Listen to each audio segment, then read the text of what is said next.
মোহামেডানের মাঠের পারফরমেন্সে নেই ধারাবাহিকতা, তাতেই গতবারের চ্যাম্পিয়নরা এবারের লিগে আছে রেলিগেশনের সংখ্যায়। এছাড়া খেলা ছাড়াও নানা অস্থিরতার মাঝেই কোচ পরিবর্তন সবকিছু পেছনে ফেলে মোহামেডান নতুন পরিকল্পনা এগুচ্ছে বলে জানান ক্লাবটির খেলোয়াড় ও কর্মকর্তারা। মোহামেডানের দায়িত্ব নেওয়ার পরেও এখনো নিজের লক্ষ্য ঠিক করতে পারেননি ভারপ্রাপ্ত কোচ আব্দুল কাইয়ুম সেন্টু। বর্তমান ফুটবল লিগে 12 ম্যাচে মাত্র 2 জয়ে 11 পয়েন্ট নিয়ে টেবিলের সাথে মোহামেডান। এমন পয়েন্টে রেলিগেশনের শঙ্কায় পড়েছে ঢাকার সাদা কালোরা।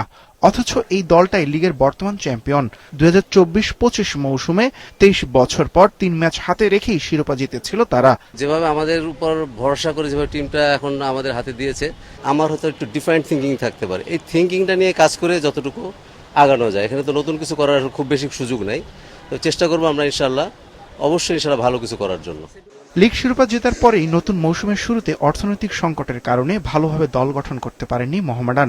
এখনো খেলোয়াড়দের বাকি 7 মাসের বেতন। এরই মাঝে কোচ পরিবর্তন, বিষয়টা জানেন না খেলোয়াড়রা। আমাদের কোনো মতামত নাই, আসলে ফুটবলটা এরকম নিয়ম। ফুটবলাররা টিম রেজাল্ট না পেলে কোচ স্যাক করে, এটাই স্বাভাবিক। কিন্তু ওভারঅল দেখা যায় আমরা প্লেয়াররাই আসলে এরকম ভালো খেলতে পারতেছি না, দেখা যায় রেজাল্ট দিতে পারতেছি না। এখন মাঝপথে কোচ ছ্যাক করার বিষয় আসলে আমরা এটা বিষয়ে জানতাম না। আমরা বিকেলেও প্র্যাকটিস করছি ওনার সঙ্গে, আমরা সন্ধ্যার পর জানতে পারছি উনি আমাদের ক্লাবের নাই। আমাদের অ্যাসিস্ট্যান্ট কোচ সিন্টু ভাই উনি দায়িত্ব নিয়েছেন বা আপনার ম্যানেজমেন্ট দায়িত্ব ওনাকে দিছে।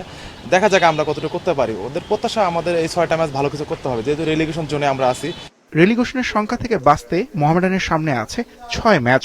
সব বিতর্ক পিছনে ফেলে নতুন করে মোহামেডানকে সাজাতে চান ক্লাবটির কর্মকর্তারা।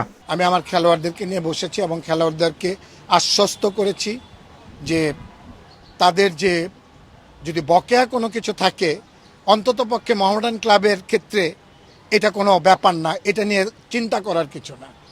ব্রেন ফ্রেশ করে, মাইন্ড ফ্রেশ করে সামনের দিকে এগিয়ে যাওয়ার জন্য তাদেরকে ভালো খেলতে হবে এবং ভালো খেলে বাকি 6টা ম্যাচ যাতে জয়লাভ করা যায় সেই দিকে সজাগ দৃষ্টি রাখার জন্য।